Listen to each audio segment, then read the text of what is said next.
Sofía e súa nai levaban sen falar 2 semanas, dende que pasara o suceso. A nai só lle dera instruccións de como facer a maleta. Seguramente Sofía se sentise máis acompañada se Gabri compartise a culpa con ela.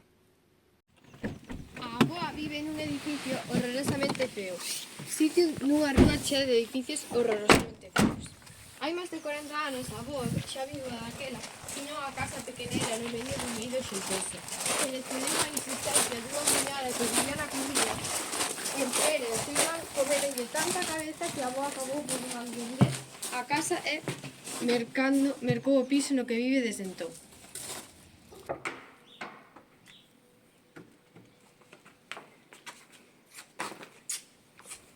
Deixa. Pasade.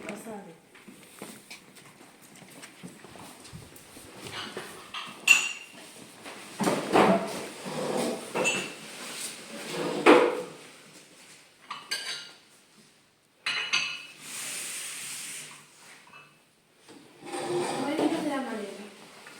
Vale, mamá.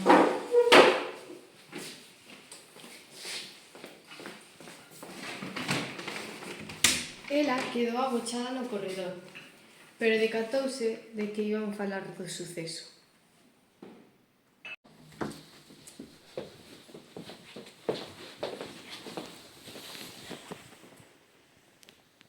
Vou ir marchando. Máis tarde as estradas énchese de camións e levan un mundo chegar. Sofía, pórtateme ben.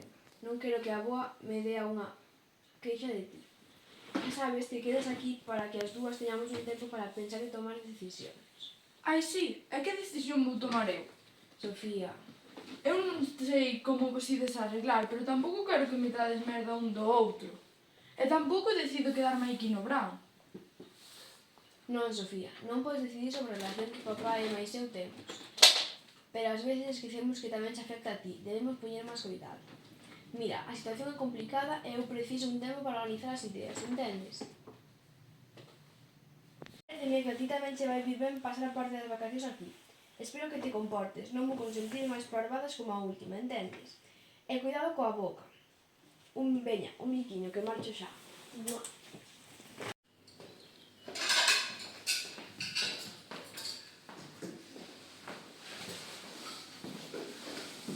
A avoa contalle novidades de Vigamoa. Fálalle dunha tarde que apareceron uns rapaces estranxeiros a contarlle non sei que da Biblia e quedaron a merendar o do niño de velutinas que veu sacar unha bombeira. Non sabía eu que xa houbese bombeiros. Xa era hora. Avoa, que paxaro é ese? Non se sabría decir, veño moito por aquí últimamente. E iso? Merqueino, outro non furlado. E daste ben con iso? A primeira semana case o tiro lixo, pero despois Mariña explicoume como furlaba e xa me levo mellor comigo. Ah, moi ben.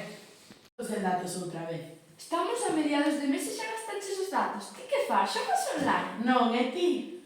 En serio? Non sei xogar, pero gustaríame. Veña, recollemos isto e imos ver se do primeiro día de internet.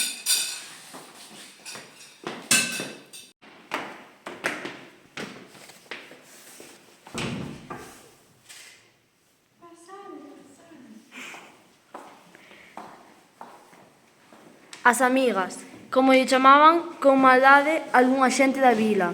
Son curmáns en terceiro ou cuarto grado. Gloria tuvo unha vida realmente difícil. A Isabel, Lita, folle relativamente mellor.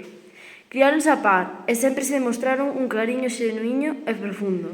Elas preferían pasar o tempo xuntas sen se relacionar apenas co resto da rapazada. Un a un foron despachando todos os pretendentes e a veciñanza murmuraba.